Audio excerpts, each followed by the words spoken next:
ये कहने के लिए सुशासन है, लेकिन जब से गए दुशासन के पास तो ये भले मानुष कैसे रह गए। मंदिर के पीछे मधुशाला, मस्जिद के पीछे मधुशाला और बाग में मधुशाला, चौराहे पर मधुशाला, जहाँ गांव में मधुशाला, जहाँ देखो मधुशाला ही मधुशाला करते थे। अराजकता के पराकाष्ठा पर पहुंचा दिए ये बिहार को। किसने हमारे नेता को पप्पू गप्पू कहा? वो संस्था हमेशा देश के साथ गद्दारी की। यहाँ भ्रष्टाचार का जो है गंगोत्री बह रही है, अनाचार का पराकाष्ठा पहुंचा हुआ है।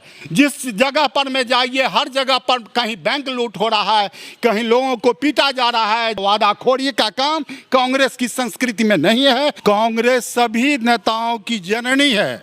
हम हमेशा पैदा करते हैं नेता। 62,000 का लोगों का बहाली की जाएगी। अरे की जाएगी, कब की जाएगी? 5 वर्ष जब पूर जाएंगे तब उसके बाद तुम करोगे।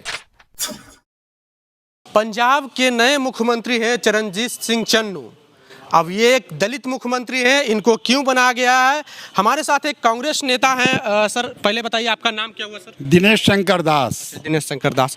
सर क्या लगता है आप लोग के हाईकमान ने जो पंजाब में नई सियासी की शुरुआत की है, इसकी गूंज कहाँ तक जाएगी? सर अन्य दलों में जाति धर्म और वंश गोत्र का स्थान होता है। कांग्रेस सभी नेताओं की जननी है। हम हमेशा पैदा करते हैं नेता। हम किसी के सिखावी बातों पर में कभी भी हमने कभी कुछ कहा नहीं। और जो योग्य होते हैं उसे कांग्रेस में स्थान मिलता है, सम्मान मिलता है, पद मिलता है, गौरव मिलता है। तो अभी तक सर और भी प्रदेश में कांग्रेस की सरकार है, वहाँ क्यों नहीं दलित मुख्यमंत्री बनाया गया? पंजाब में क्यों बनाया गया? पंजाब में लगभग 34% दलित है, इस वजह से बनाया गया क्या? नहीं। क्या दलित वोट बैंक साधने की कोशिश की गई? कोई वोट बैंक साधने की प्रक्रिया अन्य दल करते हैं जो ठग हरे दल हैं। कभी धर्म की, कभी जाति का, कभी वंश का। लेकिन हम पूरे समाज को लेकर चलने की बात करते हैं। देश और समाज में प्रगति कैसे हो। आज 60 वर्ष तक हमारी सत्ता में आपने देखे होंगे, जिस देश को एक सुई नहीं देश में बनती थी, आज बड़े बड़े टैंक, कारखाने, एक से एक मिसालगन सभी पैदाइश किसने किया? पंडित नेहरू के काल से आरंभ हुआ और अब तक हमने देखे कि कांग्रेस काल ने क्या दिया। जब जब विपक्षियों का सत्ता हुई केंद्र और राज्य में, दोनों राज्य हो या केंद्र हो, खोखलापन का सिद्ध कर दिया। आर्थिक विपन्नता की स्थिति देश में किस तरह करवटें ले रही है, कहीं पर किस स्थिति पर में है देश की समस्या, उसे देखने वाला कोई नहीं है। किसी को कोई कहता है कि 14 लाख देंगे, किसी को कह देता है कि तुम्हारे लिए जो लग्जरी कार देंगे। हमने कभी वैसा वादा नहीं किया। वादाखोरी का काम कांग्रेस की संस्कृति में नहीं है। सबको लेकर चलने की संस्कृति, सबकी विकास हो। आप आरक्षण या जो भी देखते हैं, जिन लोगों की सुविधा की आवश्यकता थी कांग्रेस ने समयानुसार दी और सबको संवारती रही। कांग्रेस की परिधि जो है वो उस रूप से केंद्र से परिधि वैसी बनाई गई है जो सभी जाति धर्म वंश गोत्र सबको सम्मान हो। जो दबे हैं कुचले हैं उन्हें भी उठाने का कार्य हमने किया है। अच्छा सर, इस बात कर रहे हैं आप, क्या लगता है आपको कोई भविष्य में आने वाले दिनों में कांग्रेस प्रदेश कमेटी बिहार की कोई दलित चेहरा होंगे? हम ये नहीं कह सकते दलित होंगे। हम में से योग्य जो होंगे उसे पेश किया जाएगा और आला कमान बहुत ही बारीकी के संग किसी चीज़ को पेश करती है। और आपको जानकारी होना चाहिए, जिसने हमारे नेता को पप्पू गप्पू कहा, वो संस्था हमेशा देश के साथ गद्दारी की। पंडित नेहरू को वो काला अंग्रेज कहता था, इंदिरा जी को वो गूंगी का लड़की कहता था। लेकिन समय पर में और स्थिति पर में पंडित नेहरू ने विश्व को दिखा दिया कि भारत ही ऐसा सेकुलरिज्म को लेकर के विश्व मानचित्र पर में कैसे विकसित कर सकता है। हम डेमोक्रेसी का विकास कैसे हुआ और किस रूप से निरंतर हमने उसे वैसी स्थितियों को पैदा किया कि देश की जो है आर्थिक विपन्नता दूर हुई और हम जो है सीमा पर भी मजबूत हुए, हर क्षेत्र में मजबूत किए गए। लेकिन आपने देखे कि जो ढोल बजाया कि जो देश में भ्रष्टाचार, कोर्ट ने हमें बरी की। कोर्ट ने कहा जिन जिन मामलों पर में उन लोगों ने दाग लगाए हम बेदाग निकले।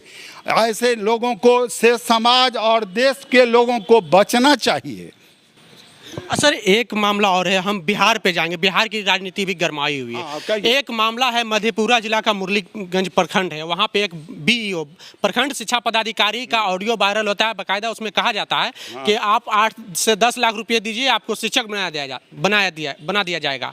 एक तरफ बिहार सरकार कहती है कि ना ही हम किसी को बचाते हैं ना ही किसी को फंसाते हैं, क्राइम, करप्शन और कम्युनलिज्म तीनों चीज पर कंट्रोल है। अरे यार, ये कहने के लिए सुशासन है, लेकिन जब से गए दुशासन के पास तो ये भले मानुष कैसे रह गए। यहाँ भ्रष्टाचार का जो है गंगोत्री बह रही है, अनाचार का पराकाष्ठा पहुंचा हुआ है। जिस जगह पर में जाइए हर जगह पर कहीं बैंक लूट हो रहा है, कहीं लोगों को पीटा जा रहा है। जो शिक्षक को इन्होंने आश्वासन दिया था संस्कृत और फारसी उर्दू वालों को जो हम तुम्हें नौकरी देंगे, वो आज भूखे मर रहे हैं। जब न तब केवल लिखा 62,000 का लोगों का बहाली की जाएगी। अरे की जाएगी, कब की जाएगी? 5 वर्ष जब पूर जाएंगे तब उसके बाद तुम करोगे। ये तो केवल ठगहरों के पास जाने वाले। आखिर हमारे पास में जब थे तो हमने नशाबंदी की बात हमने उठाई, क्योंकि जो हमारे आज़ादी की लड़ाई में भी हमने उस समय में भी नशाबंदी के शुरुआत किया था। और गांधी जी ने उस समय में कहा था पिकेटिंग करने के लिए हम लोग सो जाते थे, नहीं।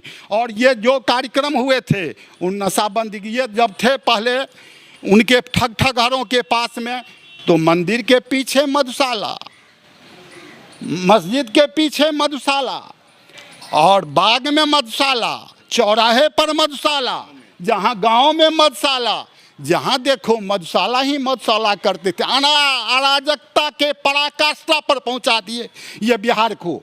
इन्होंने विकास नहीं विनाश किया। और ये इनसे जब तक रहेंगे आप ऐसे ऐसे गंगोत्री की कथाएं आप हमें पूछते रहेंगे, हाँ हमारे लोग जवाब देते रहेंगे।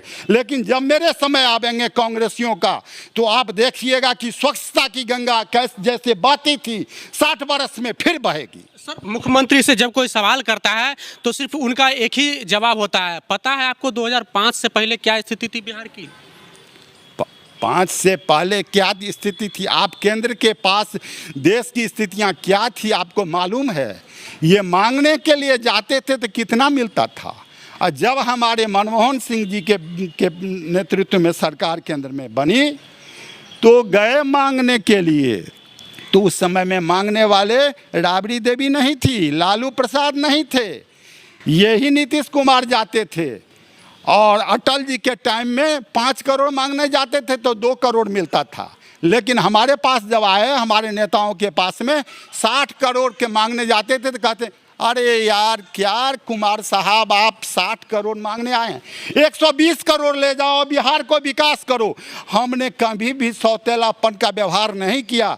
जैसे कांग्रेसी स्टेट में मिलता था वैसे ही अदर स्टेट को भी हम सम्मान देते थे, यहाँ तक कि बढ़ चढ़ करके देते थे। लेकिन भाजपाई और ये जो है ठगहरों की नीतियाँ पर में चलने वाली कांग्रेस नहीं रही है। तो ये थे हमारे साथ कांग्रेस नेता दयाशंकर जी। आपको हमारा ये रिपोर्ट कैसा लगा हमें कमेंट बॉक्स में जरूर बताएं। आप अगर यूट्यूब चैनल पर देख रहे हैं तो चैनल को सब्सक्राइब कर लें, फेसबुक पेज पर देख रहे हैं तो पेज को लाइक कर लें। मिलते हैं अगले वीडियो में। जय भीम, जय भारत।